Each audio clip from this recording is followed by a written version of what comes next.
নমস্কার বন্ধুরা, আরজে রূপরাজ চ্যানেলে আপনাদের সবাইকে স্বাগত। আজ আমরা শুরু করতে চলেছি শ্রীমদ্ ভাগবত গীতার প্রথম অধ্যায়ে শ্লোক নাম্বার 44। চলুন আগে শ্লোকটি শুনে নিই। অহবত মহৎ পাপং কর্তুম বশীতবয়ম যদ্রাজ্য সুখলোভেন হন্তুং স্বজনমুদ্যতঃ। অনুবাদ: হায়, আমরা কত বড় পাপ করতে উদ্যত হয়েছি। রাজ্যের সুখ লোভে আমরা আমাদের নিজেদের আত্মীয়দের হত্যার জন্য প্রস্তুত হচ্ছি। শ্লোকটির তাৎপর্য হল, অর্জুন তার অন্তর্দ্বন্দ্ব প্রকাশ করেছেন। যুদ্ধ শুরু করার আগে তিনি বুঝতে পারছেন যে শুধুমাত্র রাজ্য ও ক্ষমতার লোভে আত্মীয় স্বজন এবং প্রিয়জনদের হত্যা করা এক ভয়ানক পাপ। এই উপলব্ধি তার ভ্রান্ত নীতিবোধ এবং অশান্ত মনস্তাত্ত্বিক অবস্থাকে প্রকাশ করে।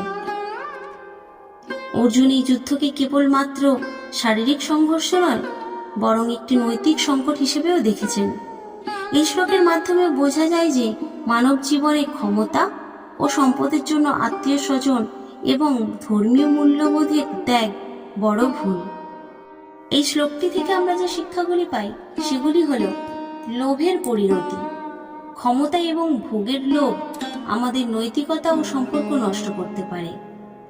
নৈতিক মূল্যবোধ: জীবনে রাজ্য বা ক্ষমতার চেয়ে নৈতিকতা ও সম্পর্ক বেশি গুরুত্বপূর্ণ। আত্মসমালোচনা: সিদ্ধান্ত নেওয়ার আগে নিজের অবস্থান এবং কর্মফল সম্পর্কে আত্মীয় সমীক্ষা করা উচিত।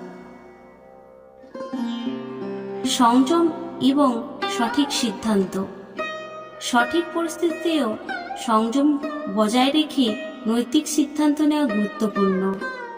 এই শ্লোক আমাদের শেখায় যে জীবনের সাফল্যের প্রকৃত অর্থ হল নৈতিকতার উপর ভিত্তি করে সম্পর্কে এবং মানবিক মূল্যবোধ রক্ষা করা। ক্ষমতা ও সম্পদের জন্য আত্মীয়দের ক্ষতি করার চিন্তাও এক গুরুতর পাপ। আজকের শ্লোকটি এই পর্যন্ত।